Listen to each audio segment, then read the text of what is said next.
Oke. Assalamualaikum warahmatullahi wabarakatuh. Yang terhormat Bapak Dr. Usep Saifuddin, SEMSAK, Ibu Neni Desriani, SEMSCAK, dan Bapak Harsono Edwin Puspita, SEMSI, sebagai pengampu mata kuliah analisis laporan keuangan kelas AKTB yang telah memberikan kami kesempatan untuk mempresentasikan project based learning kami yang berjudul Kajian Komprehensif atas Implementasi Analisis Laporan Keuangan pada PT Garuda Indonesia Tbk dan PT Air Asia Indonesia Tbk dengan sektor transportasi dan logistik tahun 2020-2021. Next slide. Baik, sebelum memulai presentasi hari ini, maka izinkan saya untuk memperkenalkan anggota kelompok kami. Yang pertama ada Anissa Nurutami, yang kedua ada Anissa Nabila Putri, yaitu saya sendiri, yang ketiga ada Resi Pramestia Febriana, yang keempat ada Devania Stasia, dan terakhir ada Nida Nabila Nursyah. Baik, di sini ada beberapa tema yang akan kami sampaikan, yaitu yang pertama ada company profile, yang kedua ada overview kinerja keuangan komparatif, yang ketiga ada alat analisis kinerja keuangan komparatif, yang keempat ada analisis emiten terhadap industri, yang kelima ada rasio keuangan, dan terakhir adalah hasil analisis rasio keuangan. Next slide. Baik, materi pertama adalah company profile yang akan disampaikan oleh anggota kelompok kami. Kepada Anissa Nurutami, dipersilakan. Baik, terima kasih moderator. Kelompok kami yang pertama memilih PT Garuda Indonesia Tbk dengan kode saham GIAA, alamat kantor pusat berada di Gedung Garuda Indonesia, Jalan Kebon Sirih, nomor 46A, Jakarta 10110, Indonesia. Tanggal pendirian 31 Maret 1950, bidang usaha utama yaitu jasa angkatan udara niaga. Visi misi dari PT Garuda Indonesia yaitu visinya to become a sustainable efficient group by connecting Indonesia and beyond while delivering Indonesian hospitality. Dan next slide, Ci. Yang kedua ada PT Air Asia Tbk. Kode sahamnya CMPP, alamat kantor pusat Red House Air Asia, Jalan Marsikal Surya Dharma, nomor 1, Neglasari Tangerang, 15127.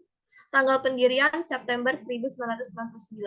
Bidang usaha utama, jasa konsultasi bisnis dan manajemen perdagangan umum. Air Asia juga memiliki visi mengembangkan PT Indonesia Air Asia agar menjadi maskapai berbiaya hemat terbesar di Indonesia dan memberikan layanan yang terbaik kepada masyarakat Indonesia dengan menyediakan konektivitas dengan biaya yang terjangkau. Baik, saya kembalikan lagi kepada moderator.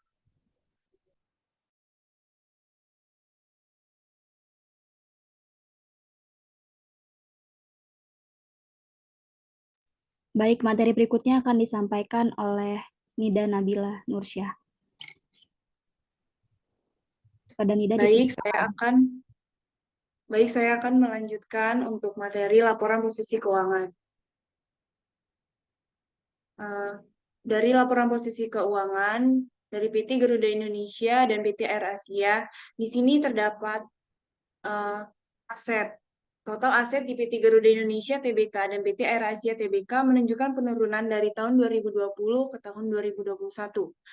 Masing-masing sebesar 32,5% untuk PT Garuda Indonesia Tbk dan untuk PT Air Asia Tbk sebesar 15,3%. Penurunan ini disebabkan oleh banyaknya akun-akun aset lancar dan aset tidak lancar yang mengalami penurunan jumlah.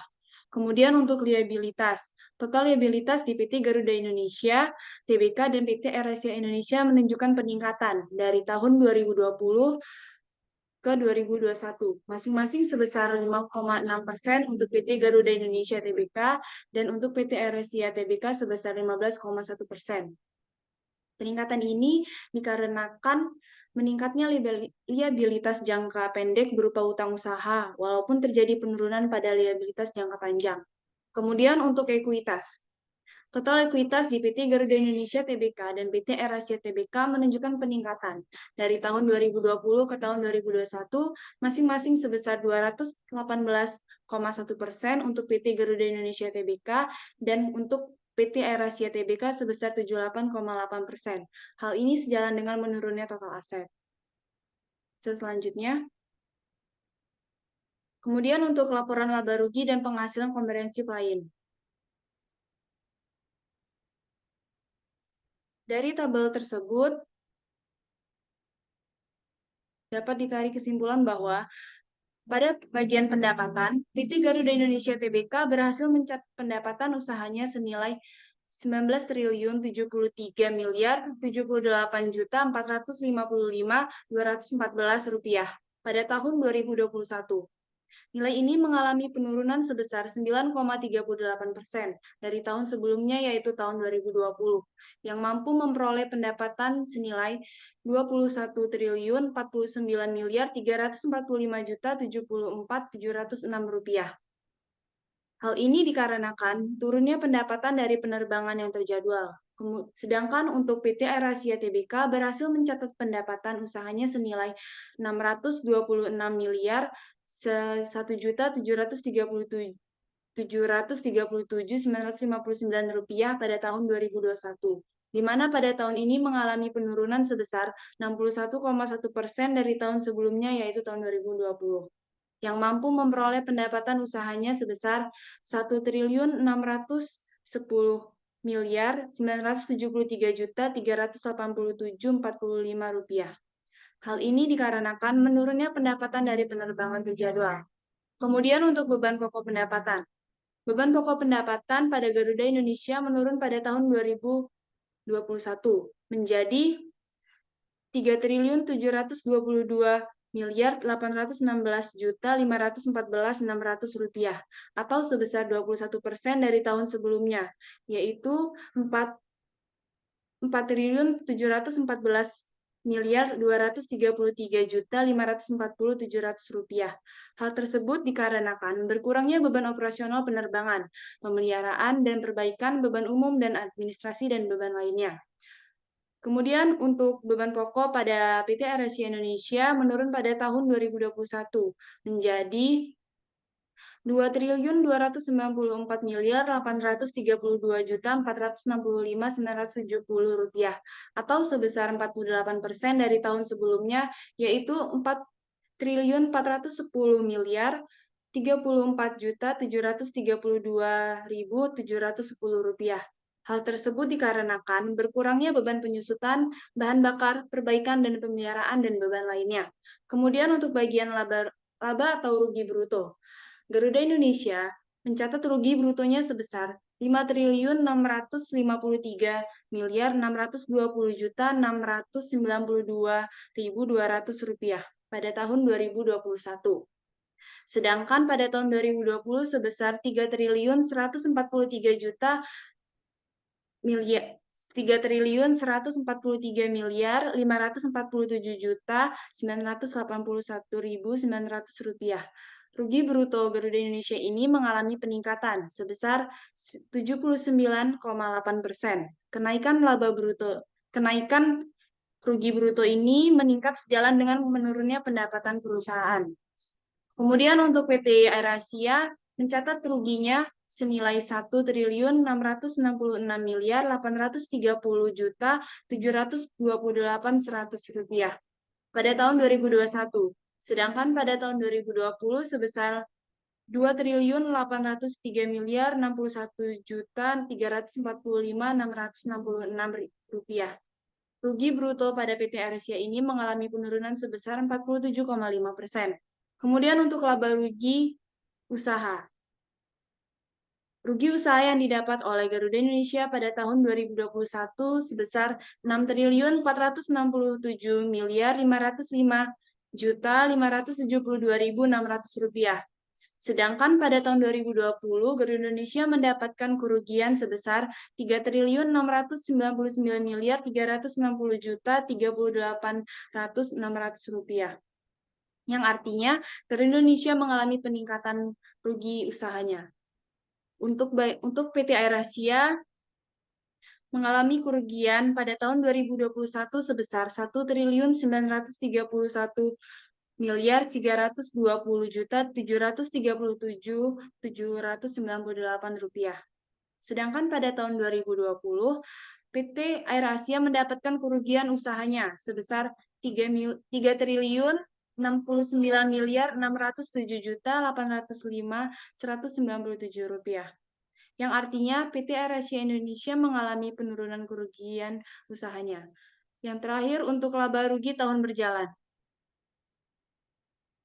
Garuda Indonesia mengalami peningkatan kerugian senilai 5.955.891.577.400 rupiah pada tahun 2021, yang mana tahun 2020 memperoleh kerugian sebesar 3.533.910.602.300 rupiah, yang artinya PT Air Asia mengalami peningkatan kerugian sebesar 68,5%. Penurunan ini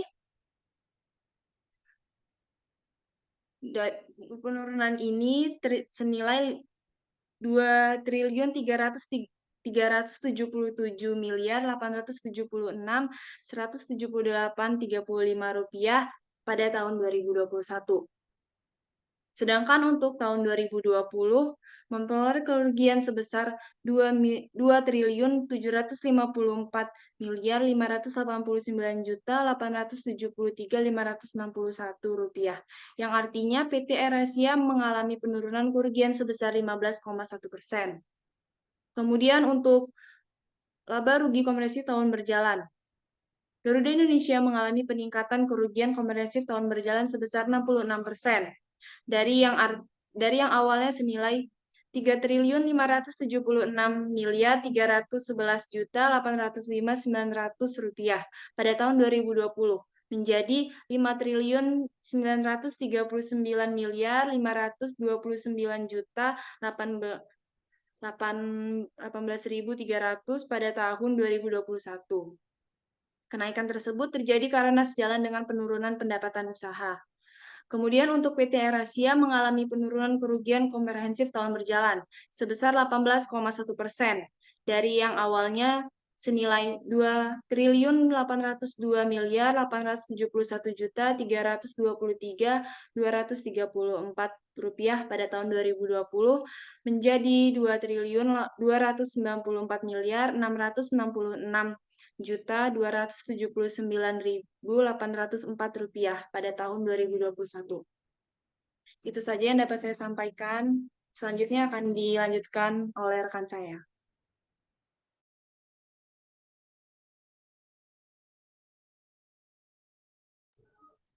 Oke, di sini ada laporan perubahan ekuitas. Laporan perubahan ekuitas ini menunjukkan adanya perubahan total ekuitas pada PT Garuda Indonesia terjadi peningkatan sebesar 218,12%. Terus kenaikan ini didukung dengan adanya pendapatan yang tersimpan dari kegiatan operasional selama 2020. Sedangkan jumlah ekuitas pada PT Air Asia juga terjadi peningkatan sebesar 78,84%. Posisi ekuitas di tahun 2001 dan 2022 masing-masing sebesar 5.205.078.080 rupiah dan 2.910.411.800 dengan total peningkatan sebesar 2.290.666 juta. Jika ditinjau lebih lanjut, posisi modal ditempatkan dan disetor secara signifikan. PT Garuda Indonesia hanya menempatkan sekitar 18 triliun. Berbeda dengan PT Air Asia menempatkan modal sebesar 2 triliun. Ini mengidentifikasikan bahwa di dalam permodalan memang menempatkan dana lebih besar PT Air Asia dibandingkan PT Garuda. Next slide, Ci.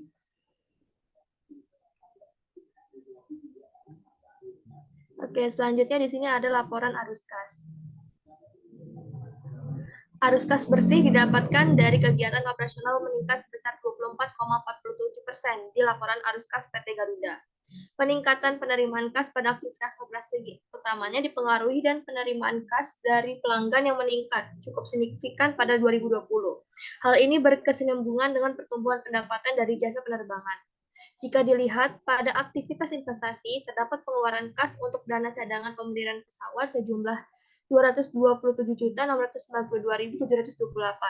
Karena itu, arus kas dari aktivitas pembiayaan juga tumbuh sebesar 85,56% menjadi 2.128.903.603 untuk mendanai belanja modal yang dibutuhkan. Secara keseluruhan, arus kas PT Garuda meningkat secara merata sebesar 24,47% hingga 85,56%. Laporan arus kas PT Air Asia.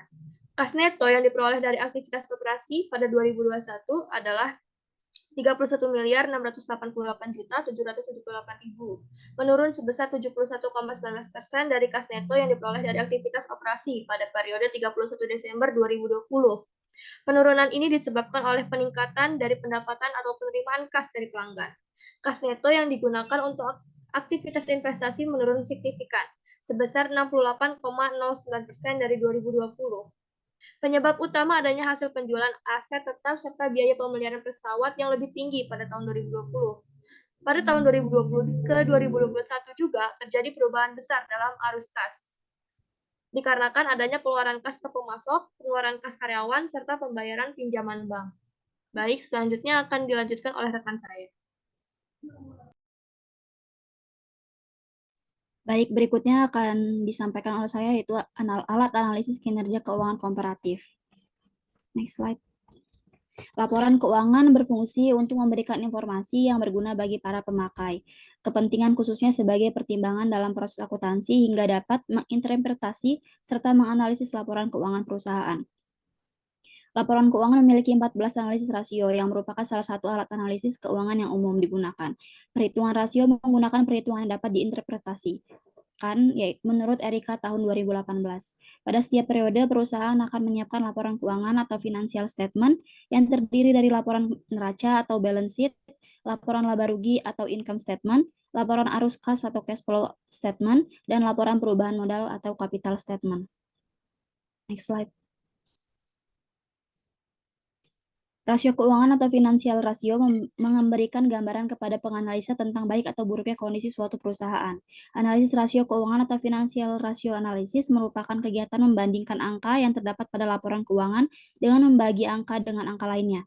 Maka perbandingannya dapat dilakukan antara suatu komponen dengan komponen lain dalam satu laporan keuangan atau antar komponen yang ada di antara laporan keuangan tersebut dalam berbentuk angka pada suatu periode tertentu. Investor dan pengguna laporan keuangan tidak dapat mengambil keputusan hanya dengan mengoperasi laporan keuangan perusahaan. Oleh karena itu, diperlukan alat analisis lain yang dapat menunjukkan kinerja perusahaan secara real dan tepat, yaitu dengan analisis rasio keuangan. Baik, materi berikutnya akan dilanjutkan oleh rekan saya, Devani. Kepada Devani, persilakan. Slide sebelumnya. Oke, di sini hasil dari analisis rasio keuangan atau financial analysis rasio itu memiliki fungsi sebagai alat untuk melakukan forecasting atau memproyeksikan posisi keuangan di masa yang mendatang dan mereview kondisi keuangan perusahaan saat ini, juga untuk alat ukur melakukan efisiensi semua elemen perusahaan. Next slide. Selain itu, hasil dari analisis laporan keuangan itu dapat memberikan informasi terkait kondisi terkini sebuah perusahaan, seperti seberapa besar aset perusahaan yang dapat dijadikan sebagai penjamin terhadap hutang dan seberapa besar kemampuan perusahaan untuk membayar hutang, sehingga ketika perusahaan dalam keadaan defisit, manajemen itu dapat mengukur seberapa besar perusahaan dapat melakukan penjaminan terhadap hutangnya. Nah, di sini apabila informasi analisis laporan keuangan atau financial analysis rasio memberikan informasi mengenai keadaan kondisi perusahaan sehat, maka dapat menjadi nilai tambah bagi perusahaan untuk dapat menarik para investor. Secara garis besar, informasi yang terkait dengan kelemahan dan kelebihan perusahaan itu dapat menggambarkan situasi kondisi kinerja perusahaan dalam mengelola keuangannya.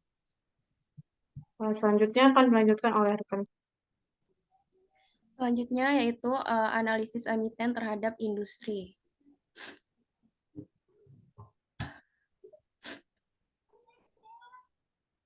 Berdasarkan papan perdagangan kedua emiten Garuda Indonesia dan AirAsia Indonesia, tergolong ke dalam papan pengembangan.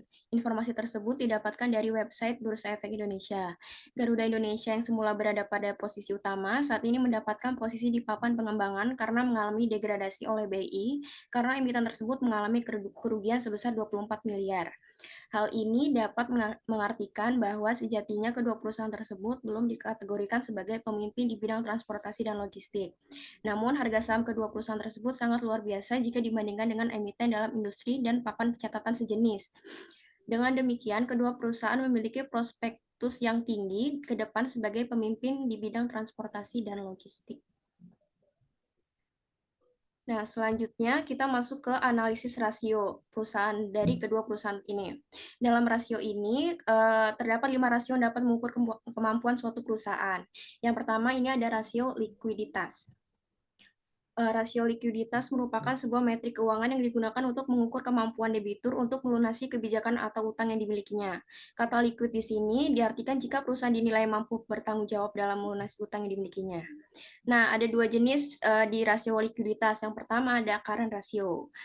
Rasio ini dapat diketahui dari sejauh mana aktiva lancar perusahaan dapat digunakan untuk menutupi kewajiban jangka pendek atau utang lancarnya. Jika dilihat dari hasil perhitungan current ratio, pada AirAsia memiliki nilai rasio yang lebih stabil, yaitu berkisar antara 0,03 sampai 0,02 pada 2 tahun terakhir. Sedangkan di Garuda Indonesia mengalami penurunan yang sangat signifikan pada tahun 2020, yaitu dari angka 0,13 menjadi 0,05. Namun secara keseluruhan nilai current ratio Garuda Indonesia lebih unggul dari AirAsia. Nah, rasio likuiditas yang kedua itu ada quick ratio atau rasio cepat. Rasio yang satu ini dapat menunjukkan perusahaan dalam kemampuan pembayaran kewajiban jangka pendeknya menggunakan aktiva lancar, tanpa memperhitungkan persediaan, karena membutuhkan waktu yang lama untuk dicairkan. Jika dilihat dari nilai quick ratio AirAsia, juga memiliki nilai rasio yang tidak jauh berbeda, hingga hampir sama dengan current rasionya, yang berkisar pada angka 0,02 sampai 0,03. Sedangkan quick ratio Garuda relatif stabil, juga berkisar 0,10 sampai 0,04. Nah, dari perbandingan rasio likuiditas kedua perusahaan tersebut, dapat disimpulkan bahwa Garuda Indonesia memiliki rasio likuiditas yang lebih tinggi daripada AirAsia Indonesia. Hal ini berarti Garuda Indonesia memiliki kemampuan yang lebih unggul dalam menutupi kewajiban jangka pendek atau utang lancarnya dibandingkan dengan AirAsia. Tetapi kedua perusahaan ini memiliki kekurangan dan kelebihan dalam perhitungan rasio ini. Jadi, untuk para pihak eksternal dapat mempertimbangkan faktor lain. Nah, rasio yang kedua ada itu rasio aktivitas. Rasio ini merupakan rasio yang mengukur tingkat efisiensi perusahaan dalam memanfaatkan sumber daya perusahaan untuk menghasilkan kas dan pendapatan. Rasio aktivitas melibatkan perbandingan antara tingkat penjualan dengan investasi pada berbagai jenis aktiva. Yang pertama ada total asset turnover ratio atau rasio perputaran aktiva atau aset. Rasio ini membandingkan penjualan dengan total aktiva perusahaan serta mengukur kecepatan perputaran total aktiva dalam periode tertentu. Sehingga semakin besar rasio ini semakin baik, artinya aktiva dapat berputar lebih cepat dan menghasilkan laba. Nah, dapat dilihat pada tahun 2020, Garuda Indonesia memiliki rasio sebesar 0,14, sedangkan pada tahun 2021, rasio perusahaan mengalami peningkatan, yaitu berada pada angka 0,19. Hal ini menunjukkan bahwa Garuda Indonesia mengalami peningkatan performa atas tingkat efisiensi perusahaan dalam menggunakan total aset untuk menghasilkan penjualan yang berasal dari penjualan tiket reguler, kargo, maupun charter. Jika dibandingkan dengan AirAsia pada tahun 2020, rasio perusahaan berada pada angka 0,26 dan mengalami penurunan pada tahun 2021 dengan rasio 0,12. Nah, hal ini didukung dengan penurunan perusahaan yang berasal dari penjualan tiket, pelayanan penerbangan, jasa boga, ground handling, kargo, dan charter. Nah, yang kedua ada working capital turnover ratio atau perputaran modal kerja. Rasio ini membandingkan antara penjualan dengan modal kerja bersih. Tujuannya adalah untuk mengukur aktivitas bisnis terhadap aktiva lancar atas kewajiban lancar. Pada tahun 2020, nilai rasio perputaran modal kerja Garuda berada pada angka 0,35 dan pada tahun 2021 berada pada angka 0,23. Hal ini menunjukkan bahwa kemampuan perusahaan dalam memanfaatkan modal kerja untuk menghasilkan penjualan bersih lumayan baik, walaupun mengalami penurunan. Jika dibanding dengan AirAsia, pada tahun 2020, nilai rasio perputaran modal kerja berada pada angka minus 3,37, dan pada tahun 2021 sebesar minus 9,73. Nilai ini menunjukkan rasio perusahaan dalam keadaan lemah karena nilainya berada pada nilai minus, mengindikasikan perusahaan memiliki masalah dalam memutar modal kerja bersihnya. Jadi dapat disimpulkan, Garuda memiliki rasio perputaran modal kerja yang lebih baik dibandingkan AirAsia dalam memanfaatkan modal kerjanya untuk menghasilkan penjualan. Nah, yang ketiga ada fixed asset turnover ratio atau rasio perputaran aset tetap. Antara penjualan dengan aktiva tetap, rasio ini mengukur tingkat efektivitas penggunaan dana terhadap aset tetap. Pada tahun 2020, Garuda memiliki nilai rasio perputaran aset tetap sebesar 0,16. Artinya perusahaan mampu mendapatkan penjualan yang nilainya 0,16 kali nilai aktiva tetapnya. Sedangkan pada tahun 2021 mengalami peningkatan, yaitu nilai rasio sebesar 0,22, yang artinya perusahaan mampu mendapatkan penjualan yang nilainya 0,22 kali nilai aktiva tetapnya. Hal ini menunjukkan bahwa rasio perputaran aset tetap Garuda masih di bawah angka 1, artinya perusahaan belum mampu memanfaatkan aset tetapnya secara efektif dan efisien. Jika dibandingkan dengan AirAsia pada tahun 2020, memiliki nilai rasio sebesar 2,24. Artinya perusahaan mampu mendapatkan penjualan yang nilainya 2,24 kali nilai aktiva tetapnya. Nah, nilai rasio di atas angka 1 mengindikasikan rasio perusahaan dalam kondisi baik. Nah, pada tahun 2021, AirAsia mengalami penurunan yang drastis terhadap rasionya, yaitu berada angka 0,94, yang artinya perusahaan mampu mendapatkan penjualan yang nilainya 0,94 kali nilai aktiva tetapnya. Nah, dapat disimpulkan, AirAsia memiliki rasio perputaran aset tetap yang lebih baik dibandingkan Garuda, karena perusahaan dapat memaksimalkan penggunaan aktiva tetap dalam menunjang penjualan perusahaan. Nah, yang terakhir dari rasio aktivitas yaitu average collection period ratio atau rasio periode pengumpulan piutang rata-rata. Nah, rasio rata-rata umur piutang menghitung rata-rata waktu yang diperlukan perusahaan untuk mengubah piutang menjadi kas. Piutang liquid apabila dikumpulkan lebih singkat waktunya. Pada tahun 2020, PT Garuda memiliki rasio perputaran piutang sebesar 27, yang artinya perusahaan mengumpulkan piutangnya hanya dalam jangka waktu 27 hari. Kondisi ini menunjukkan kondisi piutang perusahaan yang liquid. Nah, di tahun 2021, Garuda memiliki rasio perputaran piutang sebesar 26, yang artinya dapat mengumpulkan piutangnya hanya dalam waktu 26 hari. Nah, jika dibandingkan dengan AirAsia, memiliki rasio yang lebih rendah dari PT Garuda. Nah, di tahun 2020, memiliki rasio sebesar 7, artinya perusahaan dapat mengumpulkan piutang hanya dalam waktu 7 hari. Di tahun 2021, AirAsia memiliki nilai rasio sebesar 19, artinya perusahaan dapat mengumpulkan piutang dalam waktu 19 hari. Nah, dari sini dapat ditarik kesimpulan, perbandingan antara Garuda dan AirAsia pada rasio perputaran piutang ini, AirAsia memiliki rasio lebih rendah dari PT Garuda, artinya AirAsia memiliki kemampuan piutang yang liquid. Nah, dari keempat rasio aktivitas tadi, kami menyimpulkan dan merekomendasikan kepada pihak eksternal bahwa secara keseluruhan, AirAsia memiliki aktivitas yang lebih unggul jika dibandingkan dengan Garuda, karena dapat memanfaatkan sumber daya perusahaan secara efektif. Hal ini didasarkan pada nilai yang diperoleh dari perhitungan komponen rasio aktivitas. Garuda belum mampu memanfaatkan aktivitas secara maksimal untuk meningkatkan penjualan, berbeda dengan AirAsia yang dapat hasilkan pendapatan lebih tinggi atas investasi terhadap aset. Sehingga hal ini menjadi pertimbangan bagi para pihak eksternal, terutama investor, yang berencana untuk menanamkan modal di PT AirAsia. Nah, pihak investor dapat mengetahui aktivitas perusahaan melalui rasio aktivitas. Sekian dari saya kembalikan ke moderator. Baik, materi berikutnya adalah rasio solvabilitas yang akan disampaikan oleh anggota kelompok kami, yaitu Nida. Kepada Nida dipersilakan. Baik, saya akan melanjutkan tentang rasio solvabilitas. Rasio solvabilitas ialah suatu rasio yang berfungsi menilai kemampuan perusahaan dalam melunasi semua kewajibannya, baik dalam jangka panjang maupun jangka pendek, dengan jaminan aktiva atau kekayaan yang dimiliki perusahaan sehingga perusahaan tersebut dilikuidasi atau ditutup. Rasio solvabilitas atau reference ratio kemudian membandingkan beban utang perusahaan secara keseluruhan terhadap ekuitas dan aset. Rasio ini akan memaparkan jumlah aset perusahaan yang dimiliki oleh suatu pemegang saham dibanding aset yang dimiliki pemberi utang atau kreditor. Jika aset perusahaan jumlahnya lebih banyak dimiliki pemegang saham, maka perusahaan tersebut kemudian akan kurang mengalami leverage. Jika pemberi utang atau kreditur, biasanya bank dalam hal ini memiliki aset dominan, perusahaan kemudian akan memiliki tingkat leverage yang lebih tinggi. Di sini terdapat 3 jenis rasio solvabilitas, di antaranya ialah ada debit ratio, debit equity ratio, dan times interest earned ratio. Yang pertama ada debit ratio. Debit ratio atau rasio utang. Rasio utang ini akan menilai seberapa besar perusahaan berpatokan pada utang dalam membiayai aset.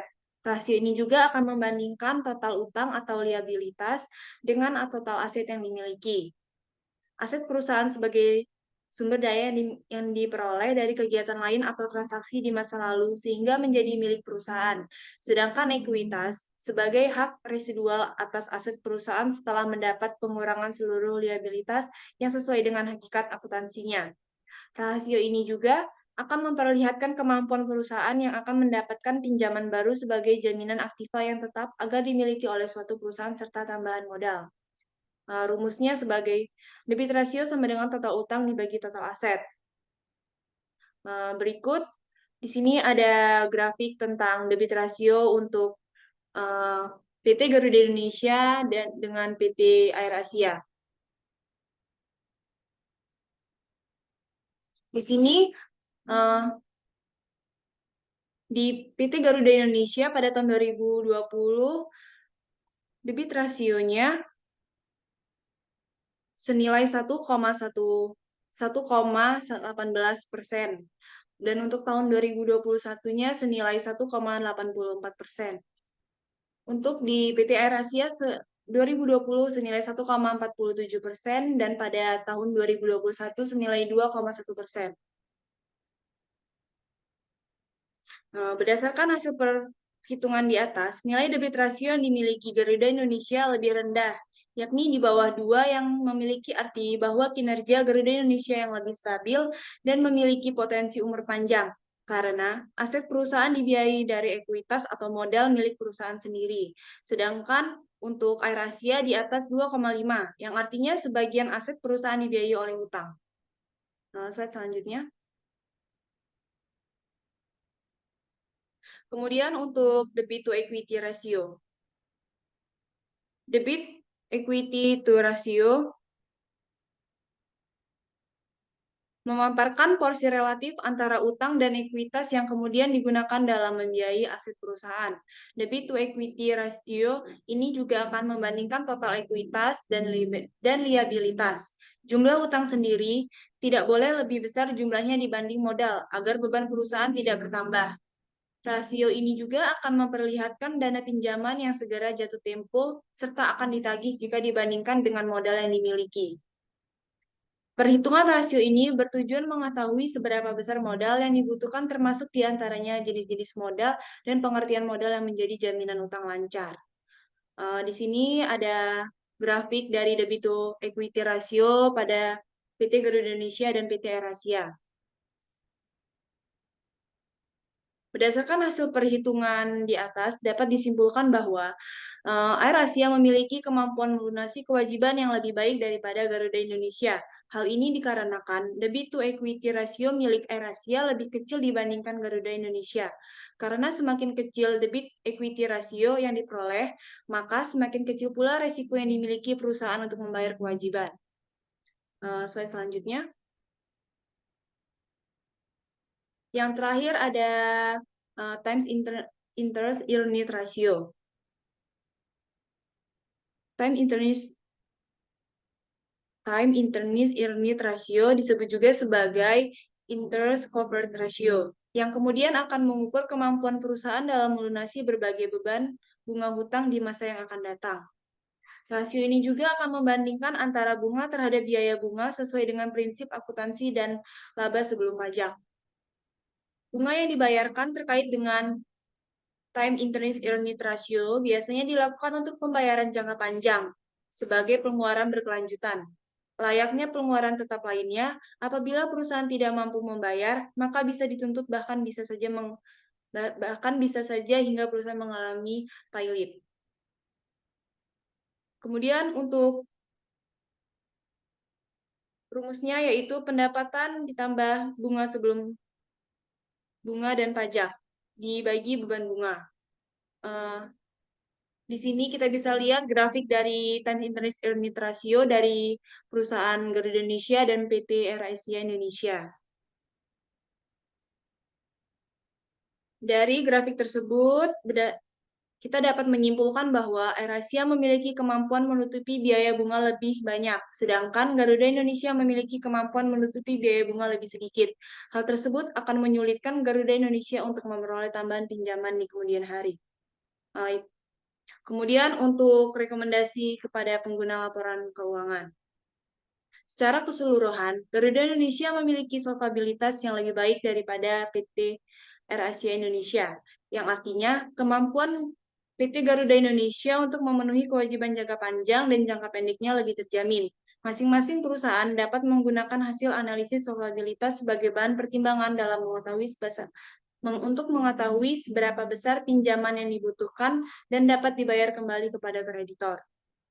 Perusahaan juga perlu meningkatkan solvabilitasnya dengan cara meningkatkan jumlah penghasilan tanpa diikuti kenaikan biaya-biaya. Hal tersebut akan menjadi pertimbangan penting bagi kreditur untuk memberikan pinjaman ketika perusahaan kekurangan dana untuk melakukan kegiatan operasi perusahaan. Sehingga beban yang ditanggung perusahaan di kemudian hari saat melakukan pembayaran akan semakin banyak pula. Itu saja yang dapat saya sampaikan. Selanjutnya akan dijelaskan oleh rekan saya.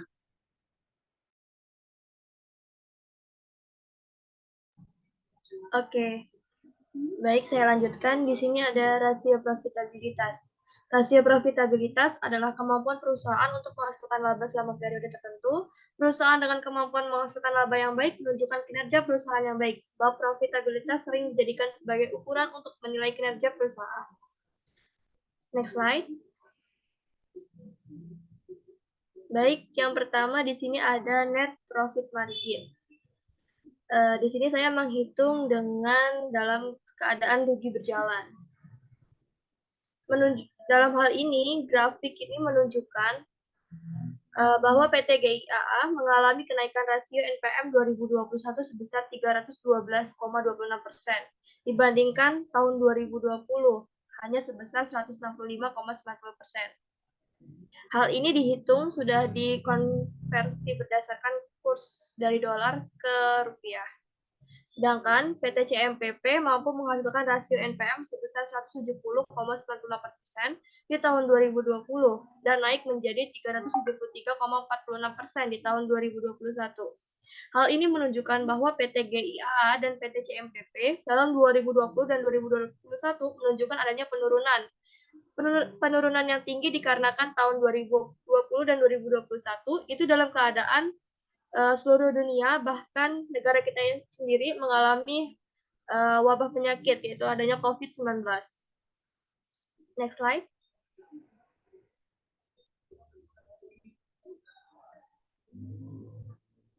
Baik, selanjutnya di sini ada ROE. ROE ini Return on Equity, rasio yang digunakan untuk menunjukkan kemampuan perusahaan dalam menghasilkan laba dari total ekuitas yang dimilikinya atau tingkat pengembalian laba terhadap ekuitasnya. Dari hasil grafik ini menunjukkan bahwa perhitungan ROE dihasilkan kedua perusahaan baik GIAA maupun CMPP menunjukkan penurunan. Nilai yang dihasilkan dalam grafik tersebut menggambarkan bahwa imbal hasil atau ekuitas GIAA dan CMPP mengalami penurunan dan dikategorikan sangat tidak baik karena di bawah standar yang ditentukan, yaitu 8,32%. Dengan demikian, jika ditinjau dari rasio imbal hasil ini, maka GIAA lebih baik dalam tingkat pengembalian laba terhadap ekuitas dibandingkan CMPP. Namun kedua perusahaan tersebut tetap menunjukkan kemampuan yang luar biasa berdasarkan hasil rasio ROE. Next slide. Oke, di sini ada EPS, earning per share. Earning per share atau laba per saham merupakan bagian dari rasio profitabilitas yang umum dilaporkan suatu perusahaan dalam laporan keuangannya. EPS memberikan informasi terkait keuntungan perusahaan setelah dibagi dengan saham yang beredar dari saham biasa. Dari grafik tersebut menunjukkan bahwa hasil perhitungan yang ada didapatkan bahwa nilai rasio EPS masing-masing perusahaan mengalami penurunan di tahun berjalan. Hal ini menandakan bahwa baik GIAA maupun CMPP memiliki kinerja saham yang kurang baik selama 2 tahun ini, 2020 dan 2021. Hasil GIAA menunjukkan rasio EPS yang jauh lebih baik dibandingkan CMPP, walaupun sama-sama mengalami penurunan di tahun 2020 dan 2021. Next slide. Oke, saya kembalikan lagi kepada rekan saya. Oke, untuk yang selanjutnya itu di sini ada rasio pasar. Nah, rasio pasar atau market rasio adalah rasio yang digunakan untuk mengukur keuangan perusahaan, tercatat terkait dengan nilai pasar sahamnya. Rasio ini biasanya digunakan dalam valuasi saham untuk menilai seberapa menarik harga saham perusahaan saat ini. Di mana di dalam melakukan valuasi saham, investor itu biasanya akan menggunakan market ratio atau rasio pasar untuk menentukan apakah harga saham perusahaan itu relatif mahal ataupun murah. Nah, di rasio pasar ini tuh terdiri dari price earning ratio dan market to book ratio. Next slide.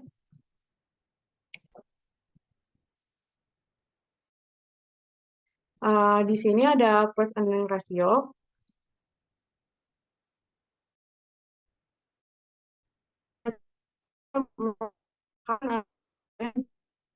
Menilai perusahaan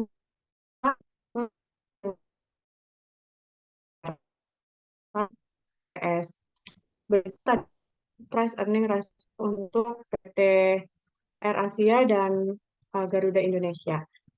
Didapatkan di sini pada tahun 2020, PT Garuda Indonesia itu memiliki price earning ratio sebesar 4.205 kali. Di mana itu artinya investor akan membayar senilai 4.205 kali untuk setiap satu kali earning atau keuntungan yang dihasilkan oleh PT Garuda Indonesia. Sedangkan untuk tahun 2021, Garuda Indonesia memiliki price earning ratio itu sebesar 1.413 kali, mengalami penurunan dari tahun sebelumnya. Untuk price earning ratio di PT AirAsia itu di 2020 perusahaan ini memiliki nilai rasio sebesar 0,7 kali, artinya investor itu akan membayar senilai 0,7 kali untuk setiap satu kali earning atau keuntungan yang dihasilkan oleh PT AirAsia. Sedangkan di tahun 2021 mengalami kenaikan sebesar 0,81 kali. Berdasarkan rasio tersebut, didapatkan hasil perbandingan keduanya bahwa price earning rasio Garuda Indonesia itu lebih unggul dibandingkan dari price earning Garuda Indonesia lebih unggul dari AirAsia. Sehingga dapat disimpulkan bahwa imbal hasil atau retur yang akan didapatkan oleh pemegang saham Garuda Indonesia itu akan lebih banyak menguntungkan dibandingkan dengan AirAsia. Next slide. Yang kedua, di sini ada market to book ratio atau rasio yang digunakan untuk menilai secara relatif saham suatu perusahaan dengan cara membandingkannya dengan nilai buku perusahaan tersebut.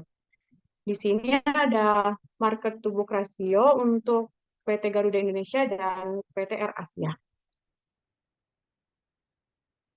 Didapatkan bahwa di tahun 2020, PT Garuda Indonesia itu memiliki nilai market to book ratio sebesar 0,38 kali. Artinya investor itu akan membayar senilai 0,38 kali untuk setiap satu kali nilai buku yang dihasilkan oleh Garuda Indonesia. Sedangkan pada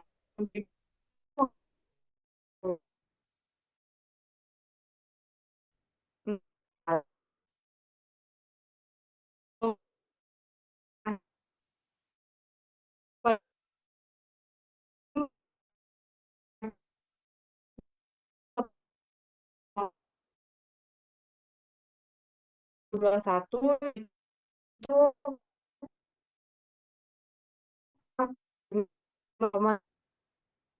nah di sini dapat disimpulkan itu atau perusahaan yang didapatkan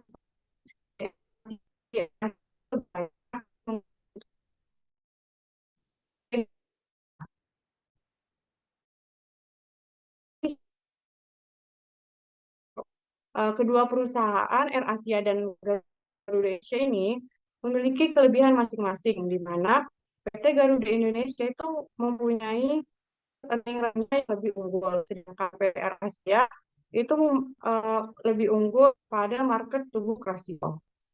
Bagi pihak perusahaan, dampak market rasio indikator yang baik untuk menentukan stock return yang akan datang. Jika semakin tinggi nilai rasio, maka semakin tinggi pula harga per lembar saham suatu perusahaan. Sehingga saham perusahaan ini belum modal dalam pasar modal. Nah, untuk investor, itu tuh malah sebaliknya. Biasanya para investor ini menyukai nilai pasar yang lebih rendah, dengan harapan apabila mereka membeli saham dengan harga murah saat ini, itu akan mendatangkan stok retur yang lebih tinggi di kemudian hari. Sebagai rekomendasi untuk pengguna laporan keuangan, di sini saya merekomendasikan yaitu PT Air Asia, di mana karena dia memiliki nilai market rasio yang lebih unggul, dengan harapan imbal hasil yang didapatkan itu akan lebih menguntungkan. Namun, kami juga menyarankan bahwasannya jika nilai market rasio atau nilai rasio pasar yang tinggi itu melebihi standar, itu akan tergolong beresiko. Pasalnya saham ini perusahaan biasanya itu over valued yang sehingga itu dapat menurunkan minat investor untuk berinvestasi. Sebaliknya, jika market rasio yang rendah itu selalu menunjukkan peluang yang baik untuk membeli saham. Sekian presentasi saya, selanjutnya akan dilanjutkan oleh rekan saya. Baik, berikutnya akan saya sampaikan terkait dengan hasil analisis keseluruhan rasio keuangan pada PT Garuda Indonesia dan PT Air Asia Indonesia yang telah disampaikan oleh rekan saya sebelumnya. Next slide. Bisa kita lihat di sini, inilah tabel hasil analisis rasio keuangan yang dimana dapat kita lihat kalau PT Garuda Indonesia terlihat lebih unggul dari PT Air Asia Indonesia terkait dengan analisis rasio keuangan, mulai dari liquidity, activity, dan solvability-nya. Next slide.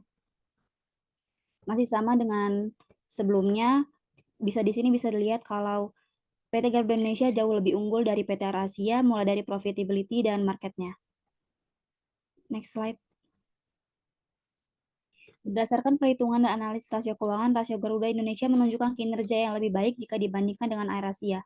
Hasil analisis ini ditunjukkan kepada pengguna laporan keuangan agar dapat menimbang kembali mengenai keputusan yang baik, keputusan dalam menempatkan modal, maupun keputusan untuk melanjutkan proses aktivitas bisnis perusahaan sebagai rekomendasi.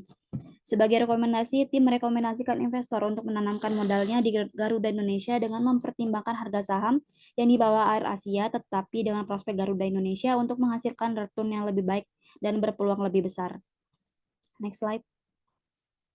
Lalu berikutnya adalah analisis pengaruh jumlah saham beredar. Dapat dilihat di sini bahwa PT Garuda Indonesia memiliki jumlah saham beredar lebih banyak, yaitu sekitar 25.886.576.254 rupiah, dan PT Air Asia memiliki jumlah saham beredar 10.685.124.441 rupiah, dengan kapitalisasi yang lebih unggul yaitu dari PT Garuda Indonesia yaitu sekitar 5,75 triliun dan dari PT Air Asia 2,22 triliun. Next slide. Berdasarkan tabel perbandingan sebelumnya, jumlah lembar saham beredar Garuda Indonesia lebih banyak jika dibandingkan dengan PT Air Asia Indonesia. Hal ini menjadi faktor utama jumlah ekuitas dari Garuda Indonesia lebih besar daripada Air Asia. Air Asia Indonesia memperoleh modal dari penerbitan saham sebanyak 10.685.124.44 rupiah lembar, sedangkan Garuda Indonesia memperoleh modal dari penerbitan saham sebanyak 25.886.576.254 rupiah lembar. Kapitalisasi pasar Garuda Indonesia sewajarnya lebih besar daripada Air Asia karena jumlah lembar saham dan harga saham yang lebih tinggi. Perbandingan ukuran kedua perusahaan berdasarkan jumlah lembar saham beredar sangat jauh. Garuda menerbitkan lembar saham 2 kali lebih banyak dari Air Asia, sehingga berpengaruh pada tingkat kapitalisasi pasar kedua perusahaan. Ekuitas dari Garuda dapat disimpulkan diperoleh sebagian besar atas penerbitan saham. Oleh karena itu, Garuda Indonesia memiliki jumlah ekuitas yang lebih besar dibandingkan dengan Air Asia. Baik, sekian presentasi yang dapat kami sampaikan. Jika ada salah kata kami mohon maaf karena sesungguhnya kesempurnaan hanyalah milik Allah Subhanahu wa taala. Kami akhiri, wassalamualaikum warahmatullahi wabarakatuh.